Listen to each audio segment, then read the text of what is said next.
A treta da arbitragem contra o São Paulo escalou tanto que até a mídia esportiva tomou conhecimento e explanou a situação. Eu achei um assalto, eu achei um absurdo, tá? Pra mim foi uma das piores arbitragens do futebol brasileiro, tô falando sério aqui. Eu vou te mostrar o que é que estão falando, as atualizações quentes sobre tudo isso e a manifestação oficial da diretoria do São Paulo. E parece que tá funcionando, viu? Porque até punição pode rolar. E vou falar também sobre um retorno de um jogador que está prestes a acontecer e muitos torcedores foram pegos de surpresa com essa informação. E tem também o responsável pelo afastamento do jogador Luciano, que deixou a torcida e boa parte da mídia esportiva em êxtase. Você não tem ideia da proporção que tomou esse assunto, mas eu vou te contar. Segura aí. E eu gostaria de saber se você está confiante que o São Paulo vai eliminar o Botafogo da Libertadores e partir para a semifinal rumo ao Tetra. Sim ou não? Comenta aqui embaixo. Se você estiver confiante, já deixa o like no vídeo, tá? E se puder, me ajuda a chegar logo nos tão sonhados 200 mil inscritos, clicando no inscrever-se que está aqui embaixo. E seja muito bem-vindo, independente do time que você torce. Vou deixar um recado para você que, assim como eu, gosta demais de futebol e é apaixonado pelo seu clube do coração e não consegue viver sem ele em lugar nenhum. A Golcase tem produtos exclusivos do seu clube do coração, desde capinhas personalizadas de celular para qualquer modelo, até copos e garrafas térmicas e muitos outros produtos licenciados do seu clube que você pode personalizar. Olha só que maravilha! Você pode personalizar com o nome e o número que você quiser. E tem de outros esportes, outros temas como desenho, filmes, séries, etc e tal. Com o meu cupom GOPERSONA, você tem 5% de desconto e comprando 2 capinhas, você leva mais 2. O link está aqui na descrição ou você pode acessar via celular pelo QR Code. E também na descrição do vídeo tem o link do WhatsApp da Mais Ágil Consultoria, a empresa que te ajuda a botar aquela grana que está disponível no seu FGTS no teu bolso em até 24 horas. Se você tem um dinheiro lá, não está conseguindo sacar ou nem sabe se tem, entra em contato com a Mais Ágil via esse link aqui que eles vão resolver para você. Vem comigo para Mais Ágil Consultoria. Mas eu achei um assalto ontem. Eu achei um absurdo, tá? Pra mim foi uma das piores arbitragens do futebol brasileiro, tô falando sério. Eu achei, assim, um absurdo, um absurdo dos absurdos. Primeiro, o que o Dedê falou. Essa linha traçada não me convenceu. Durante a transmissão mostraram uma imagem de lado. Aí eu falei, peraí, tem que mostrar a imagem de frente. Você tem 30 câmeras durante uma transmissão, um jogo televisionado. Os caras traçaram com a imagem de uma linha torta. O que é aquilo? Isso é uma vergonha. Outra coisa, Zé Ivaldo, um dos zagueiros mais violentos do futebol brasileiro. Larga a sola na coxa do William Gomes. Era lance para pelo menos uma revisão. O árbitro nem isso fez. Segundo tempo, cabeçada para o meio da área no escanteio do São Paulo. Pênalti, braço aberto em direção à bola. Apaga tudo isso que eu tô falando porque o São Paulo venceu e amassou o Cruzeiro. Mas foi um resultado mentiroso, assim como uma arbitragem catastrófica. O Vermita, aqui tem mais um detalhe não citado pelo Capelanes. No final do primeiro tempo, tem uma falta em que o São Paulo partiria no contra-ataque. Mas assim, com o campo aberto. E ele marca a falta para dar o amarelo. O amarelo você dá depois, Rui. Depois. Você pode permitir a vantagem, quando há uma vantagem, e aplicar o amarelo depois. Se fosse vermelho, beleza. Ali, pra mim, foi um escândalo também. Mas a arbitragem do futebol brasileiro, Chico, é uma cultura dela, ela beneficia o infrator sempre.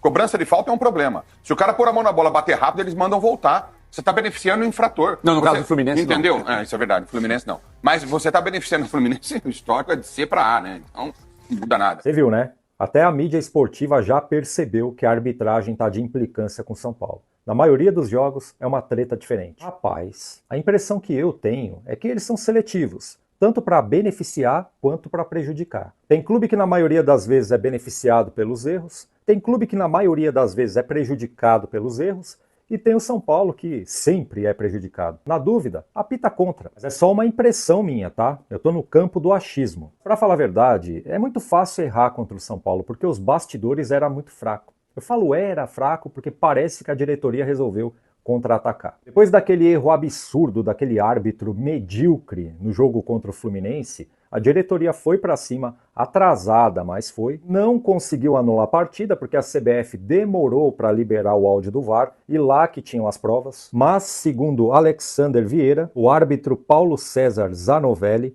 foi denunciado pela Procuradoria-Geral do STJD por descumprimento de regras do futebol durante Fluminense e São Paulo. Árbitro pode pegar suspensão de 15 a 120 dias e, na reincidência, suspensão de 60 a 240 dias, cumuladas ou não, com multa de 100 a R$1.000. O Júlio Casares parece que entendeu a importância de se pronunciar e agir contra esses erros absurdos. Depois da partida contra o Cruzeiro, ele falou de novo. Dá uma olhada. A arbitragem no Brasil, que é uma arbitragem que mais uma vez mostrou deficiência, algo que nós vamos tratar daqui a pouco à tarde. O São Paulo mais uma vez vai se colocar, porque o que nós vimos ontem foi algo que nós precisamos entender.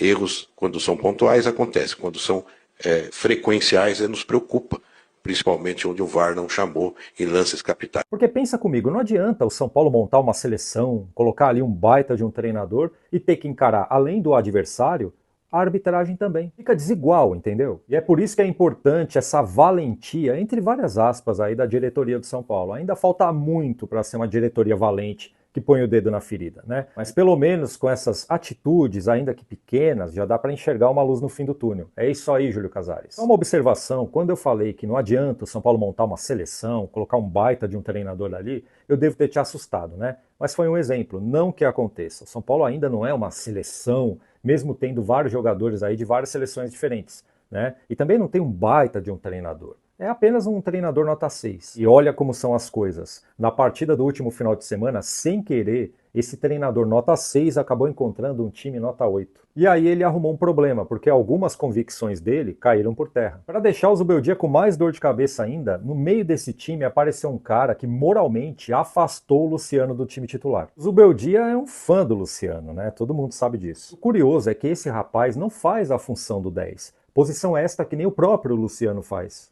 E o Zubeldia insiste em colocar. Com esse cara em campo, ele joga muito bem na posição dele e obriga o Lucas Moura a ser o camisa 10 no time, né? O Lucas Moura, que diga-se de passagem, é o único desse plantel que tem capacidade para jogar naquela posição. Eu estou falando do William Gomes, que já caiu nas graças do torcedor e também da mídia esportiva. O William Gomes, você tem aquele velho problema do vai tirar quem? Tá mexendo no Luciano? Então, aí, eu, assim, olhando o time ontem foi muito bem. Eu tiraria o Luciano, o Lucas por dentro e o William Gomes para jogar ali pelo lado esquerdo. Não me... Lembrar que na formação teoricamente titular, quem entrou foi o Rato, né? Porque você tinha o Luciano, o Lucas e o Ferreirinha. E aí quando perde o Ferreirinha, entra o Rato. É porque acho que sem Ferreirinha você precisa de um jogador forte num enfrentamento com um defensor, incisivo. O William Gomes, ele entrega isso, o Luciano não é meia. Para mim, o Luciano é um segundo atacante, um cara de chegada na frente, de finalização. Quando é para articular jogo, não sai muita coisa. E o Lucas, a melhor versão dele, já cansou de falar isso, é jogando por dentro. Ganhou uma Copa do Brasil muito com ele jogando ali. O Dorival foi muito bem. E é um jogador que, jogando por dentro, sem a bola, obviamente ele vai trabalhar, mas não vai trabalhar tanto como ele precisa trabalhar jogando de lado. Então você preserva a sua fortaleza técnica da equipe. Então eu acho que o William Gomes deveria ser titular. Só para reforçar, é evidente que o Lucas Moura não é o camisa 10. Só que fazer o quê, né? Ele é o único hoje capacitado para ser o 10 do São Paulo. Não tem outro. Só tem duas opções além do Lucas. O próprio Luciano, né? O Luciano todo mundo sabe que não rende ali. Ou a diretoria pode buscar o Nicão de volta, que ainda é jogador do Tricolor até o final desse ano. Está emprestado para o Atlético Paranaense e parece que deu ruim por lá, hein? Tá sabendo? Se não tá, fica tranquilo que você vai saber agora. Nicão é afastado pelo Atlético e vai treinar separado. Descontentamento do jogador no dia a dia e discordância com comissão pesaram para a decisão. Deve ter um monte de gente me xingando aqui nos comentários, né? Renato, você tá maluco? Vai mandar buscar o Nicão de volta? Você não entende nada de futebol, você não é São Paulino. Mas espera aí, eu nem falei que eu quero o Nicão. Eu falei as opções que tem fora o Lucas. E é por isso que eu reforço. O Lucas Moura tem que quebrar um galho na posição como 10. Senão, estamos fritos. Agora aquela pergunta difícil de responder. Você concorda comigo? O Lucas tem que jogar como 10? Você prefere o Luciano ou o retorno do Nicão para jogar naquela posição? Escreve aqui embaixo, tá? E por falar em retorno, tem uma notícia que pegou todo mundo de surpresa. O jornalista Alexander Vieira, que diga-se de passagem é muito bom na informação esse rapaz, hein? Ele soltou mais essa aqui. Ferreirinha fez alguns trabalhos à parte no campo e evoluiu em sua recuperação.